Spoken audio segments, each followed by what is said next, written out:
Bonjour à chacun et à chacune et bienvenue dans cette nouvelle vidéo.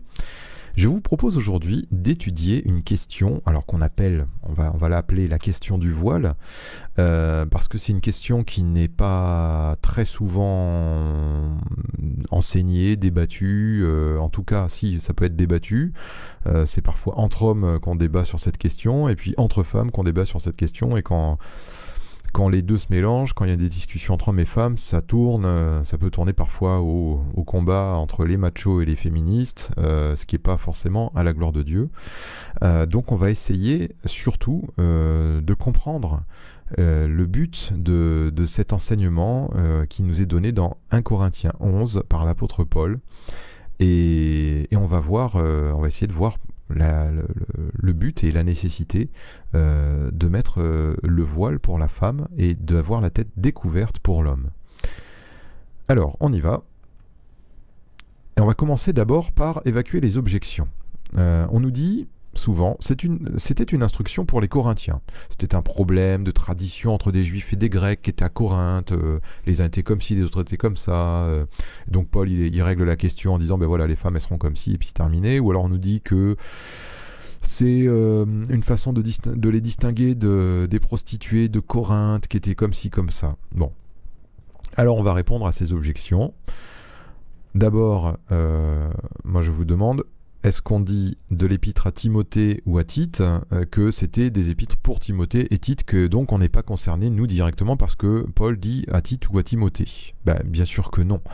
Bien sûr que non, c'est la parole de Dieu, et que une épître soit adressée à un tel ou à une assemblée, une ville ou un pays, de toute façon, c'est la parole de Dieu, elle nous intéresse pour nous aujourd'hui.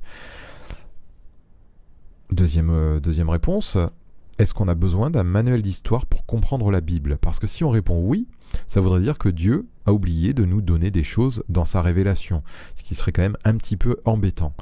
Alors, certes, tout n'est pas simple à comprendre, certes, il y reste encore des mystères, mais Dieu donne premièrement des docteurs à son Église pour enseigner sa parole, et il a donné avant tout le Saint-Esprit pour nous conduire dans toute la vérité. Et Dieu ne nous a pas laissé un demi-chapitre de sa parole qui ne nous concerne en rien. Raisonner comme ça, c'est en gros déjà retirer une partie de la parole de Dieu. Ensuite, on va lire l'adresse de cette lettre aux Corinthiens. Dans cette adresse, Paul, il dit au premier chapitre, au verset 2, « À l'Église de Dieu qui est à Corinthe, à ceux qui ont été sanctifiés en Jésus-Christ, appelés à être saints, et à tous ceux qui invoquent en quelque lieu que ce soit le nom de notre Seigneur Jésus-Christ, leur Seigneur et le nôtre. » Vous notez bien, à tous ceux qui invoquent en quelque lieu que ce soit le nom de notre Seigneur Jésus-Christ. Et étonnamment, c'est la seule épître de toutes les épîtres des apôtres, c'est la seule épître qui ait une telle adresse. C'est-à-dire que à l'église d'Éphèse, Paul écrit à l'église d'Éphèse. Pierre, dans son épître, va dire à un tel et un tel, Jacques va dire aux Hébreux qui sont dans la dispersion, etc. Ils écrivent à chaque fois à des gens précis. Là, Paul, il écrit à l'église de Corinthe, bien sûr, mais aussi, il rajoute que c'est pas pour Corinthe qu'il va parler seulement, c'est pour tous ceux, en quelque lieu qu'ils soient, qui croient au Seigneur Jésus, qui invoquent son nom. Voilà, donc ça veut dire que cette épître, elle n'est pas écrite pour les Corinthiens seulement, c'est pour tous les hommes, quelle que soit leur culture, quelle que soit leur tradition. Ça vaut pour tous.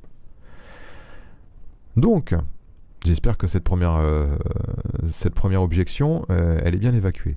Donc on va voir une deuxième qu'on nous fait souvent, c'est une époque révolue. Nous ne sommes plus concernés aujourd'hui. On n'est plus sous la loi, mais sous la grâce. Ce à quoi on va répondre que Jésus, lui, il est le même hier, aujourd'hui et éternellement. Hébreux 13, verset 8. Le Seigneur nous a donné sa parole pour tous les temps. Il n'est pas question de conditionner sa parole à une époque ou un lieu. On a vu le lieu, on l'a vu dans la première objection. Là, c'est les temps. Eh bien, toute la parole de Dieu. Le Jésus nous dit, il ne disparaîtra pas de la loi un iota. Un iota, un iode, vous pouvez le mettre en hébreu si vous voulez, en tout ce que vous voulez. Jésus dit que sa parole, elle est éternelle.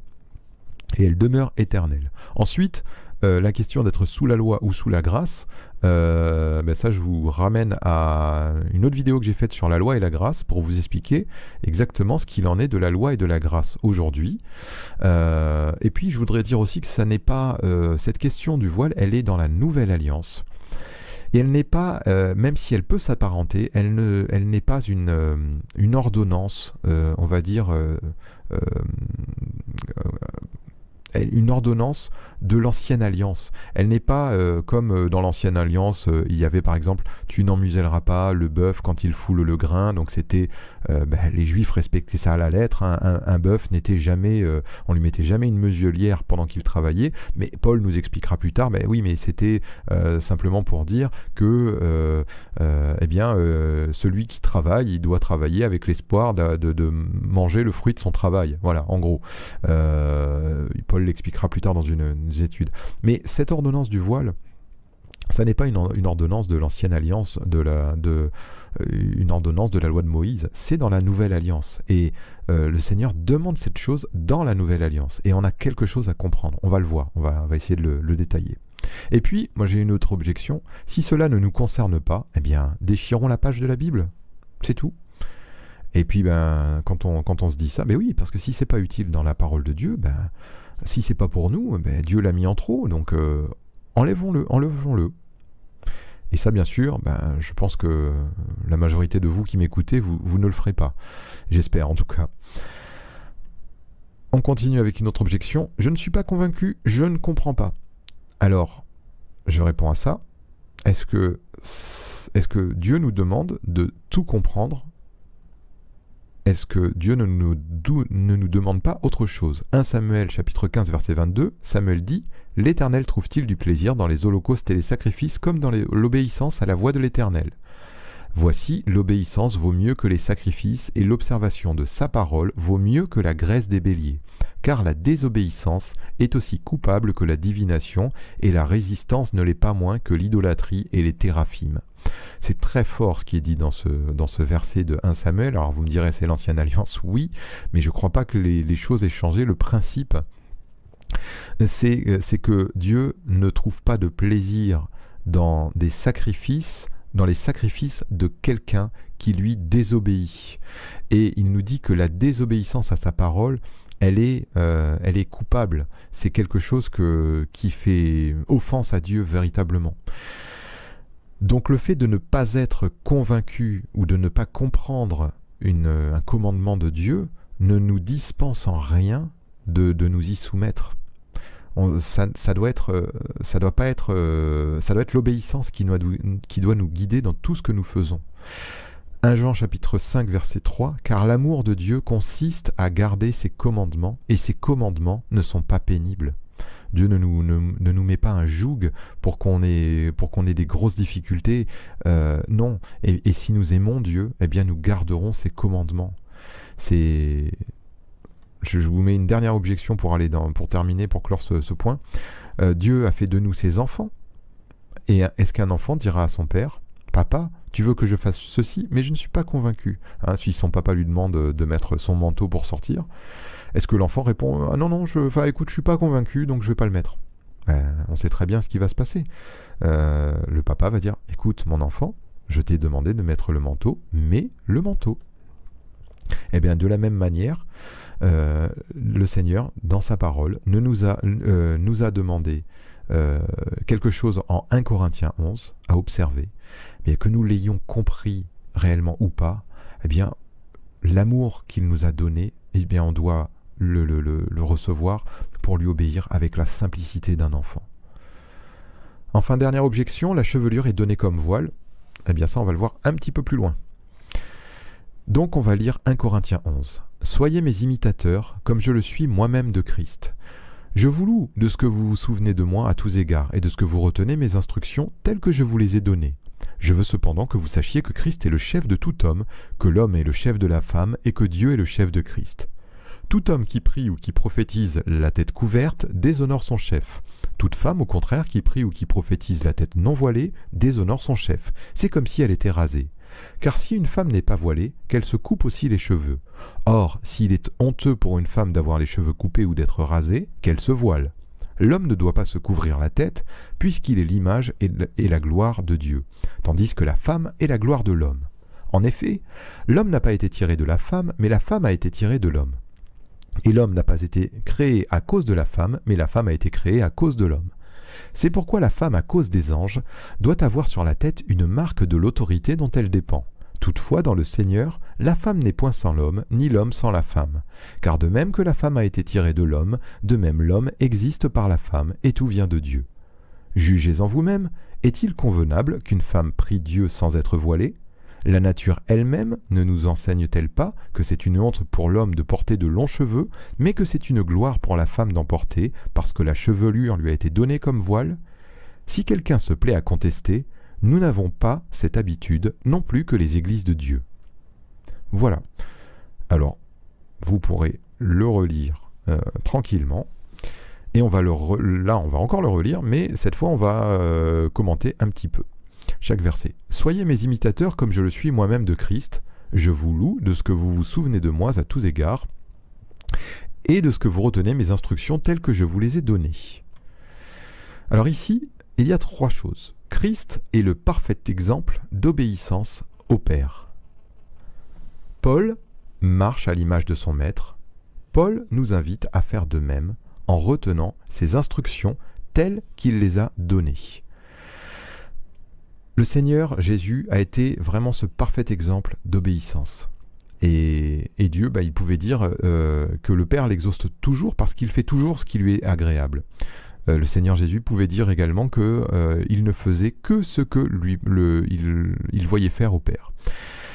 Eh bien, Paul, il s'est efforcé toute sa vie de croyant à marcher à l'image de son maître.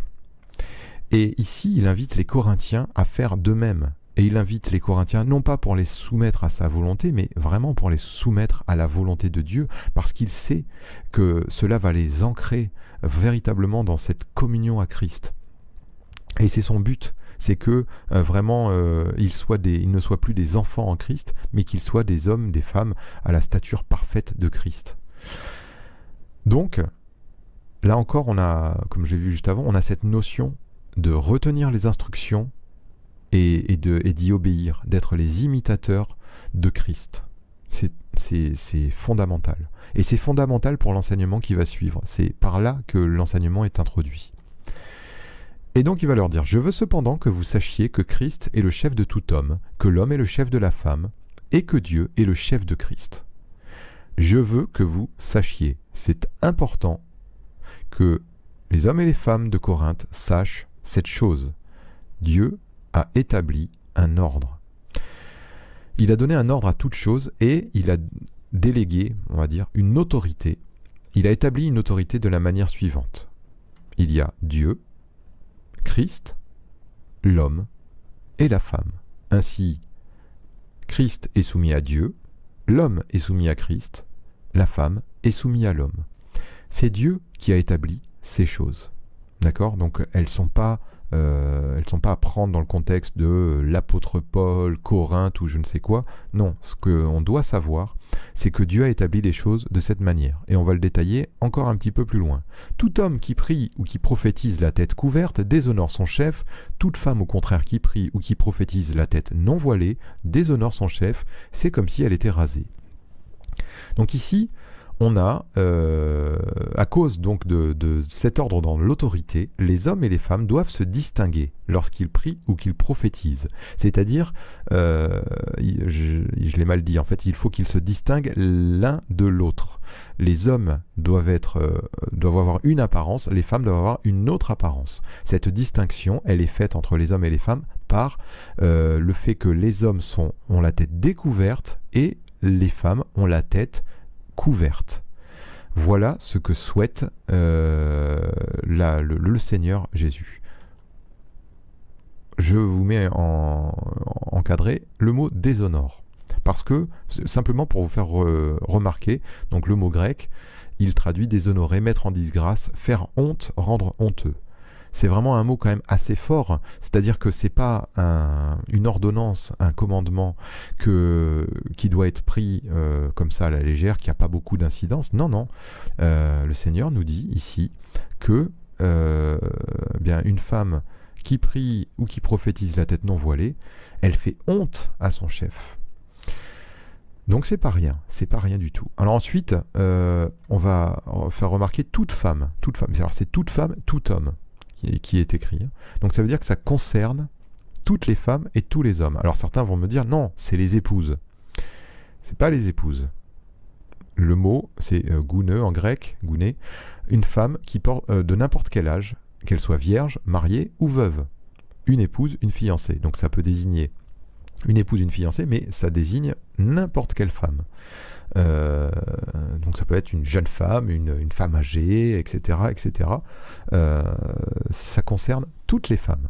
Il ne s'agit pas ici d'une épouse et d'un mari. On continue.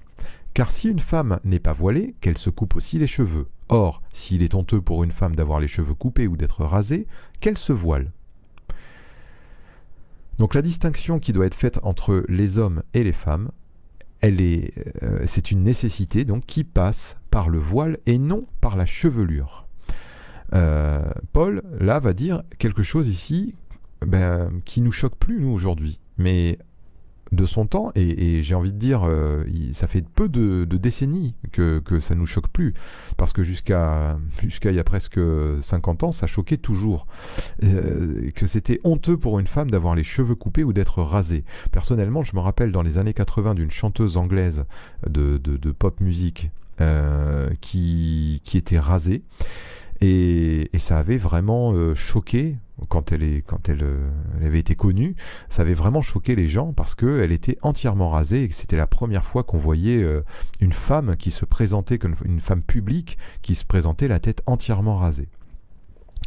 Et de tout temps, il y a eu toujours cette distinction de fait, on va dire, peut-être pas dans toutes les cultures, mais dans énormément de cultures dans le monde, les femmes ont les cheveux longs et c'est leur gloire.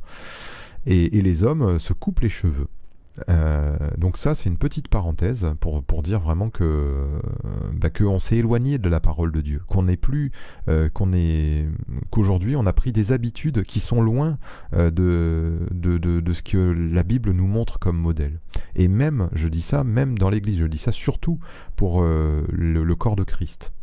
Et que des hommes qui ont les cheveux longs, parce que c'est dit un petit peu plus loin, c'est une honte, de la même manière, et de la même manière qu'une femme qui a les cheveux courts, c'est une honte. Voilà ce que nous dit la Bible. Donc à méditer. Je continue. L'homme ne doit pas se couvrir la tête, puisqu'il est l'image et la gloire de Dieu, tandis que la femme est la gloire de l'homme. En effet, l'homme n'a pas été tiré de la femme, mais la femme a été tirée de l'homme. Et l'homme n'a pas été créé à cause de la femme, mais la femme a été créée à cause de l'homme. Donc, on va arriver ici au point, on va dire, un peu central, à l'explication de ce commandement de Dieu. Le fait que l'homme a autorité sur la femme, cela vient de la création. Dieu a fait l'homme à sa ressemblance, Dieu a fait la femme pour l'homme. Paul, ici, nous ramène à la création de Dieu. Et d'une manière générale, vous pourrez remarquer que lorsqu'il est question du divorce, Jésus ramène à la création de Dieu. Il va dire aux pharisiens, l'homme au commencement, il n'en était pas ainsi, etc. etc. Quand l'apôtre Paul, dans une autre épître, parle de l'enseignement que la femme ne doit pas enseigner, mais qu'elle doit garder le silence, il ramène encore à la création. Et ici, dans cet enseignement sur le voile, il ramène encore à la création. C'est là qu'on a l'origine de toute chose. C'est là qu'on a l'origine de la volonté de Dieu, puisque l'homme et la femme ont été créés, la création était parfaite. Dieu a vu que tout cela était très bon lorsqu'il a fait l'homme, et il a fait la femme à sa ressemblance, et ils étaient dans une dispensation vraiment parfaite. Et c'est ça qui nous intéresse. Là, on va commencer à comprendre. Dieu a fait l'homme à sa ressemblance, et il a fait la femme pour l'homme. C'est pour ça qu'il y a une distinction entre l'un et l'autre. Et on va continuer. C'est pourquoi la femme, à cause des anges, doit avoir sur la tête une marque de l'autorité dont elle dépend. Il continue cette fois en nous parlant des anges. Et donc là, on pourrait se dire, mais qu'est-ce qui se passe? Pourquoi il vient nous parler des anges?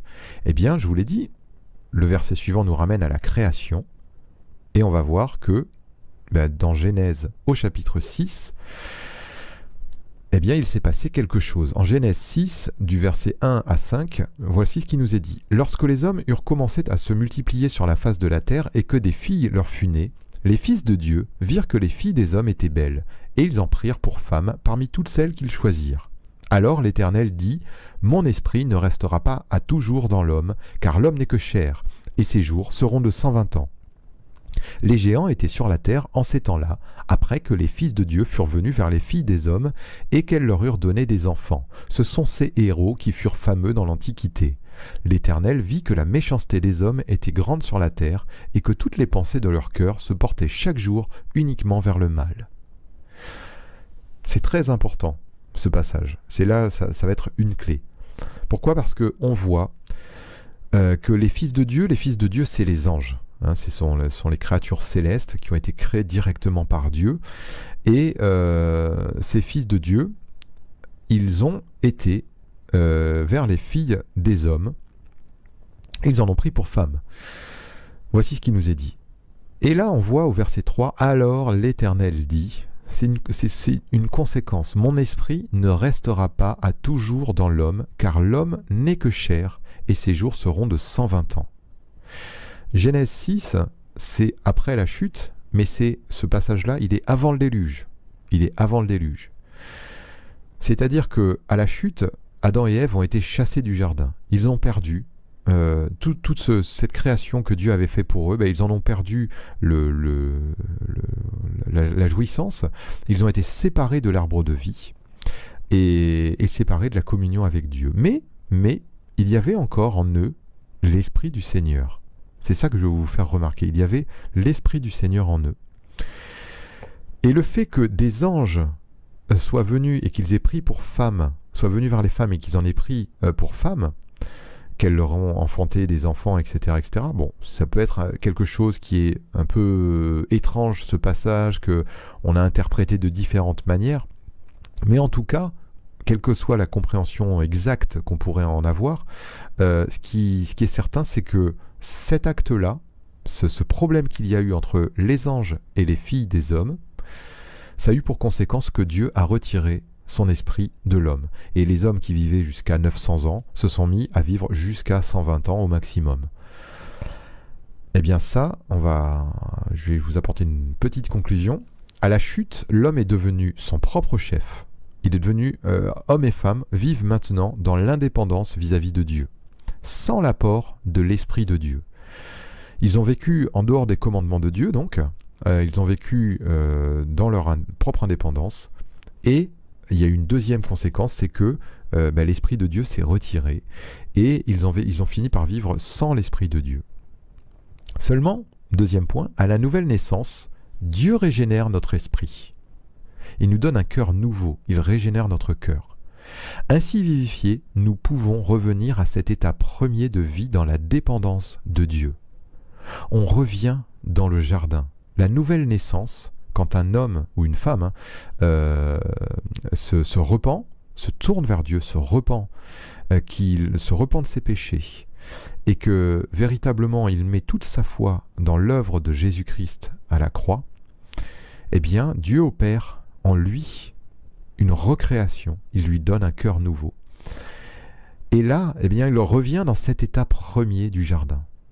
Et donc c'est pourquoi le troisième point, dans cet état premier, eh bien, hommes et femmes ont une distinction. La femme a été faite pour l'homme, elle n'a pas été faite pour les anges. Ainsi, la femme née de nouveau doit montrer aux anges qu'elle se soumet à l'ordre de Dieu établi dès l'origine en se plaçant sous l'autorité de l'homme.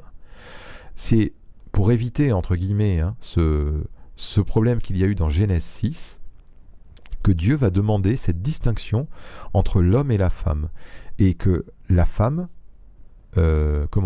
manifeste, témoigne aux anges qu'elle est soumise à l'autorité établie par Dieu, et que donc elle a été faite pour l'homme.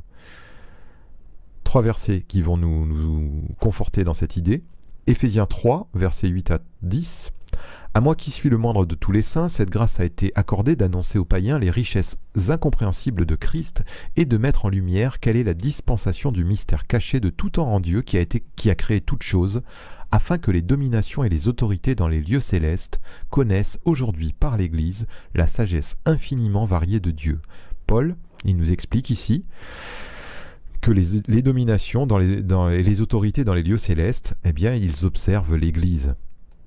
1 Corinthiens 4, 9, « Car Dieu, ce ne me semble, a fait de nous apôtres, les derniers des hommes, des condamnés à mort en quelque sorte, puisque nous avons été en spectacle au monde, aux anges et aux hommes. » Voilà, l'Église, elle est là pour témoigner au monde et aux hommes, mais elle est aussi là pour être vue des anges.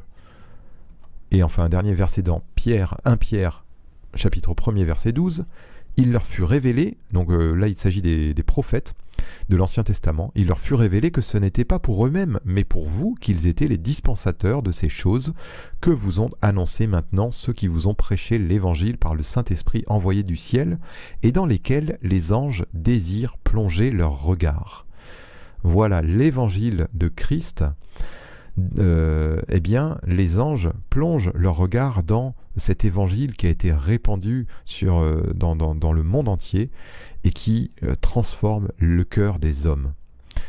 Donc, les anges, les autorités dans les lieux célestes, ils ont ce regard vers l'Église, sur les enfants de Dieu. Et voici ma conclusion, c'est que lorsque l'on prie ou qu'on prophétise, on est en contact direct avec le monde spirituel. C'est pourquoi Dieu donne cette injonction aux femmes de montrer leur soumission à l'autorité qu'il a établie pour elles, c'est-à-dire à l'homme et non à l'ange. Ce faisant, elles témoignent aux anges que Dieu a rétabli des anciennes choses qui avaient été corrompues. Et ça je trouve que c'est merveilleux à comprendre, qu'elles ont la femme a cette opportunité vraiment de témoigner aux créatures célestes, aux anges, et bien qu'elles ont cette soumission à l'ordre de Dieu, et qu'elles se soumettent de cœur à l'ordre de Dieu, en reconnaissant que Dieu a établi pour elles une autorité qui est l'homme. Voilà, vraiment, moi je trouve que c'est merveilleux de méditer sur ces choses et de voir ces choses. Ensuite, toutefois dans le Seigneur, on va continuer, toutefois dans le Seigneur, la femme n'est point sans l'homme, ni l'homme sans la femme. Car de même que la femme a été tirée de l'homme, mais de même l'homme existe par la femme, et tout vient de Dieu. L'autorité de Dieu, c'est une responsabilité et non un pouvoir qui est donné à l'homme sur la femme. Là, Paul, il essaie de modérer un petit peu, parce qu'il sait très bien qu'il va y avoir des hommes qui vont se dire « Ah attends, moi je suis le chef de la femme, donc maintenant elle se tait, elle m'obéit, et puis c'est terminé. » Non, attention. On doit bien préciser, je ne le démontre pas, mais je pourrais le démontrer par d'autres textes bibliques, mais ça alourdirait. Mais je vais vous donner juste un exemple. Quand Adam et Ève, c'est Ève qui a péché, on va dire, en premier. Ensuite, elle a donné du fruit défendu à son mari, mais Dieu est allé voir en premier Adam. Chacun est quand même responsable de son péché, mais Dieu est allé voir Adam en premier, puisque la responsabilité, était sur Adam. Et ainsi, eh bien, l'homme, il est responsable de la femme. Il doit en prendre soin, etc. etc. Il y a d'autres passages, je ne détaille pas. Mais là, Paul rétablit, pour pas que, justement, l'homme se croie vraiment le dictateur. Non, une autorité, c'est une responsabilité. Et dans sa sagesse, Dieu a rendu l'existence de l'homme dépendante de celle de la femme. Voilà pourquoi, eh bien, l'un n'est pas plus que l'autre. Évidemment, il y a l'homme et la femme, eh bien, il n'y a plus ni homme ni femme. C'est devant le salut de Dieu, eh bien, tous, on est au même niveau. Il n'y a pas l'homme qui est supérieur à la femme ou je ne sais quoi. Il n'y a pas cette notion-là. En tout cas, c'est ce que veut dire ce verset. Jugez en vous-même, est-il convenable qu'une femme prie Dieu sans être voilée? La nature elle-même ne nous enseigne-t-elle pas que c'est une honte pour l'homme de porter de longs cheveux, mais que c'est une gloire pour la femme d'en porter, parce que la chevelure lui a été donnée comme voile? Alors ici, Alors je fais juste encore la petite parenthèse pour vous dire que là, c'est ce que je vous avais dit tout à l'heure, c'est une honte pour l'homme de porter de longs cheveux. Voilà, à méditer pour les hommes qui aiment les chevelures longues. La parole de Dieu, elle nous dit que Dieu, lui, il souhaite que les hommes aient une chevelure courte, coupée, on va dire. Et là, il nous parle de la nature elle-même. Elle nous enseigne cette distinction entre l'homme et la femme. Voilà, il nous ramène à la nature, ici, Paul. Alors, on va voir pourquoi. Si nous sommes attentifs, nous pouvons trouver dans la nature une chose qui nous enseigne cette ordonnance de Dieu. Alors, moi, j'ai cherché dans la nature, qu'est-ce qui pouvait nous enseigner ça? Eh bien, j'ai trouvé, alors c'est pas une énorme révélation, mais j'ai trouvé quelque chose. Dieu empêche la calvitie chez la femme. Mais au contraire, il la rend fréquente chez l'homme. Dans la nature, Dieu, il a donné cette règle.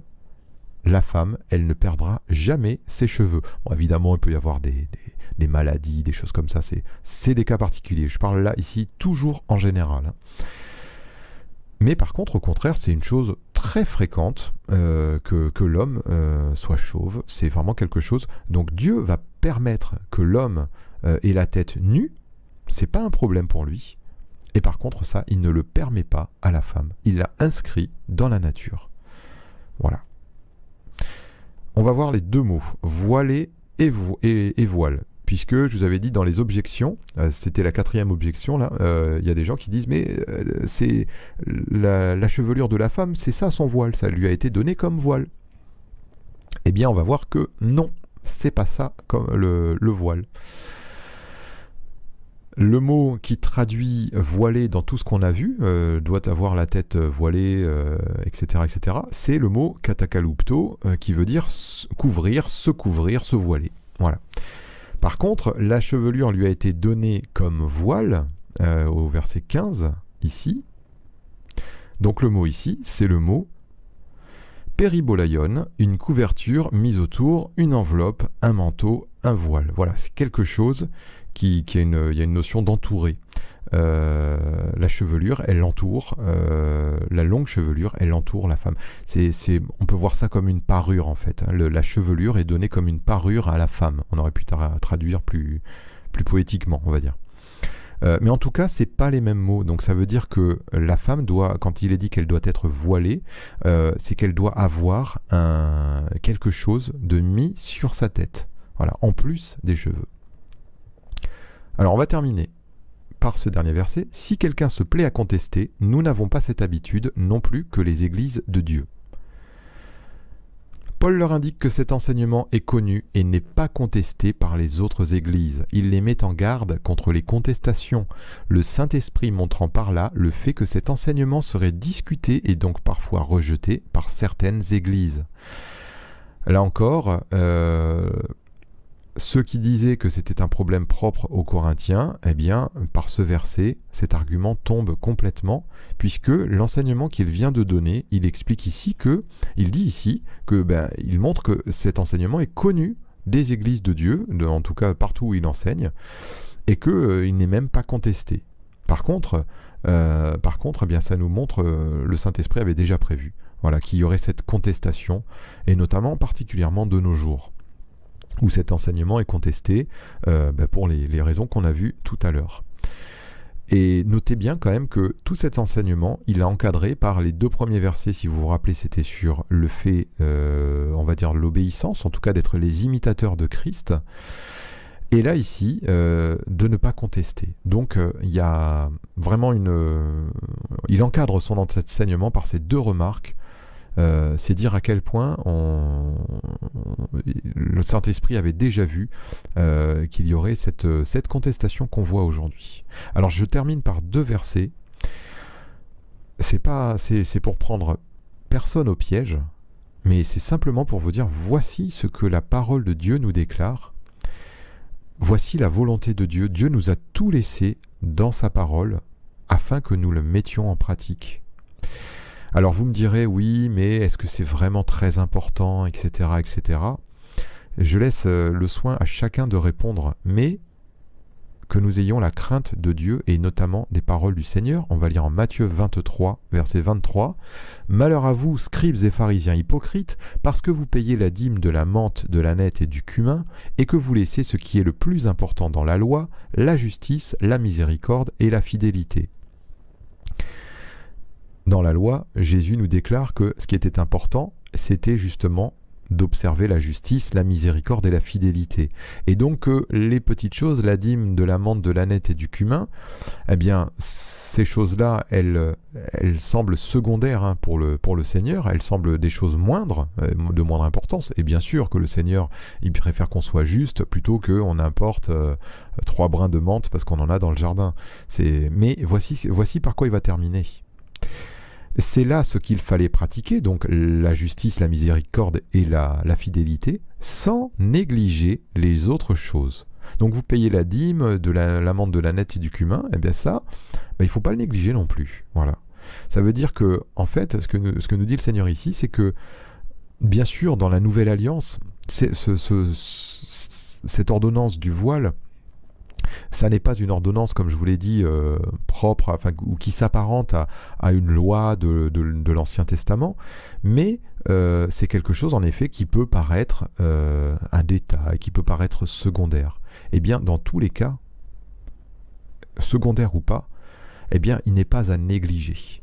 Le Seigneur aime qu'on fasse attention aux petites choses. Voici ce qu'il nous dit en Luc chapitre 16 et verset 10. « Celui qui est fidèle dans les moindres choses l'est aussi dans les grandes. Celui qui est injuste dans les moindres choses l'est aussi dans les grandes. » Alors, soyons fidèles en commençant par les petites choses. Le Seigneur, je ne l'ai pas marqué ce verset, mais le Seigneur nous dit aussi, si je l'ai marqué à un autre endroit, que ses commandements ne sont pas pénibles. J'avais marqué tout en haut dans les objections. Et que celui qui l'aime, c'est celui qui garde ses commandements. Alors, même si ça nous paraît un détail, moi je vous invite, tous et toutes, à bien faire attention à ce qu'on a lu. Les cheveux courts pour les hommes, les cheveux longs pour les femmes, c'est ce que nous dit l'Épître. Et la tête non couverte pour les hommes quand ils prient ou qu'ils prophétisent, et la tête couverte pour les femmes quand elles prient et qu'elles prophétisent. C'est ce que nous demande le Seigneur. Et on a vu, c'est à cause des anges, parce que l'Église est en spectacle, on va dire, c'est Paul qui le dit, mais elle est vue des anges. Les anges l'observent. Alors craignons vraiment de plaire à Dieu. Voilà, vraiment ayons cette crainte de Dieu et que le Seigneur vous bénisse. À bientôt.